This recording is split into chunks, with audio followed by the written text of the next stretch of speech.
can hear the hotline ringing in my dreams, constantly ringing so loud I can't hear the voice I'm straining to understand. Why don't I pick up? It's a secure line of communication with the board. They would tell me what I need to know. Do I fear their answers? Would they have warned me of this threat? I didn't see it coming. The traitor in our midst, a conspiracy plotted right behind me. I can't trust anyone. I must assume all my intel has been manipulated. The hotline is the only channel I can trust. Bind it, control it. The rule and the ritual with objects of power. It can't be tampered with. The lifeline to the astral plane and the board. I must seek guidance. Soon. I'll rest first. I'm so tired. Always tired now. But I must reach the hotline. I think I'm under attack. An attack of dementia, exhaustion. It's a brain cloud making me forget. The hotline. I must reach the hotline.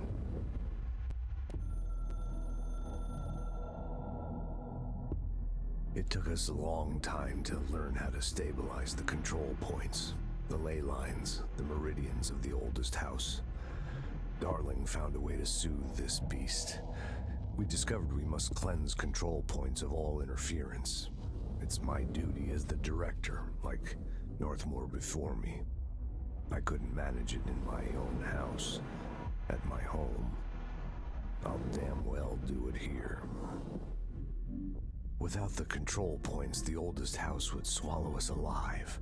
We'd be sealed inside an endless labyrinth, and no one would hear our screams.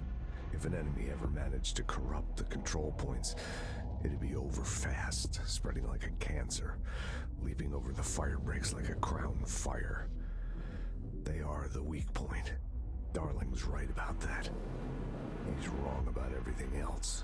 Dangerously wrong. Suspiciously wrong. Has he been compromised?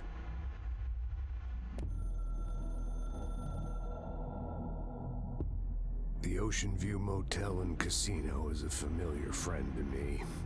I stayed in countless motels like it while investigating AWEs across the country, back in my field agent days.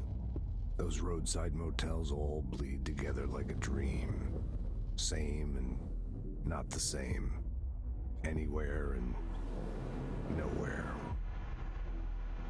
The Oceanview operates on dream logic, and the light switch cord leaks out to be found in the most unexpected places, and sometimes successfully encouraged to appear and act as a convenient lock to keep out those not trained in dreamscape navigation. Even Bureau veterans can only find one key in the motel. The key that opens the door marked with the inverted black pyramid. The rest, the many other doors, are still mysteries to us. We're all merely guests there. Even the board. Sometimes I need to visit just to breathe easier for a while. It beats the numb, sterile apartment I spend my nights in, insulated from everything but myself.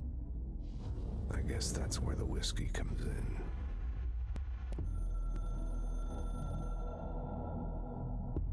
A director needs a team, my management team. These people know the secrets of the Bureau as well as I do, some even better. They have proven themselves.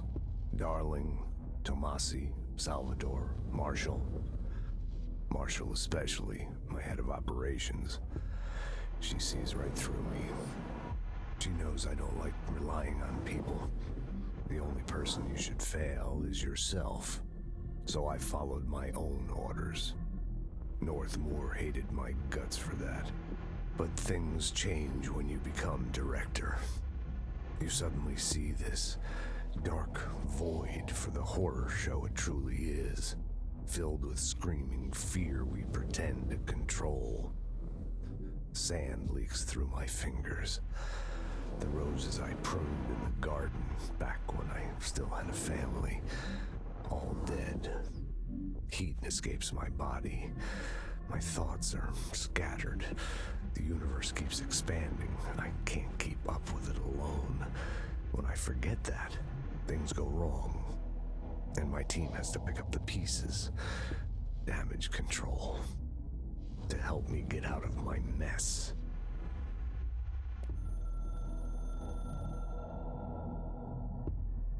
Something's coming.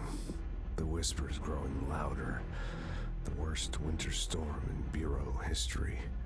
A retribution for my sins. Our sins. This threat could destroy the Bureau. Everything I've built.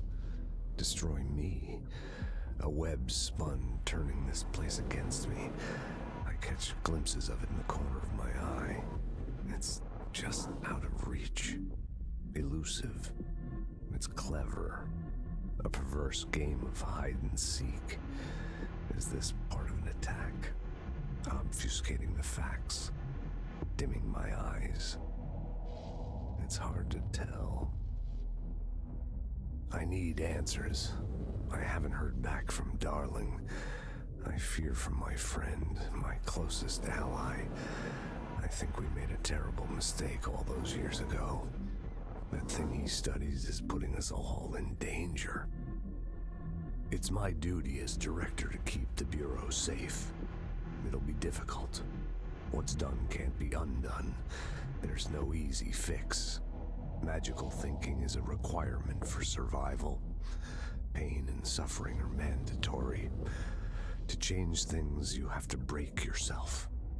I don't know if I have the strength. I'm old and weak. I'm afraid. I can see my hands trembling. I'm losing control.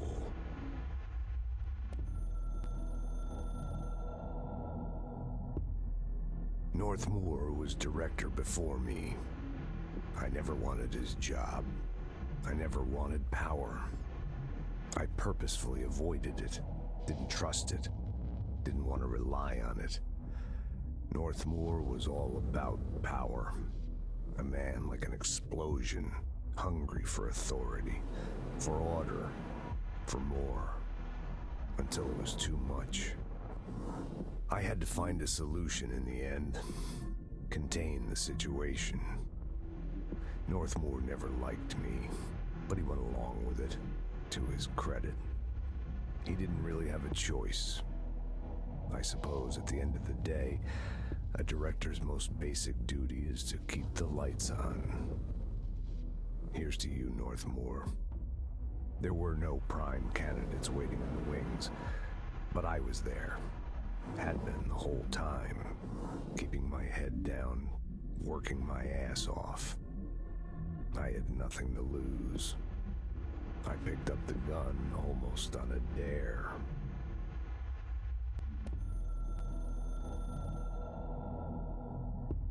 So much is expected from the director. The responsibility, the privilege to steer the Bureau into dangerous waters and safely out again. To inspire and lead its people, to protect them.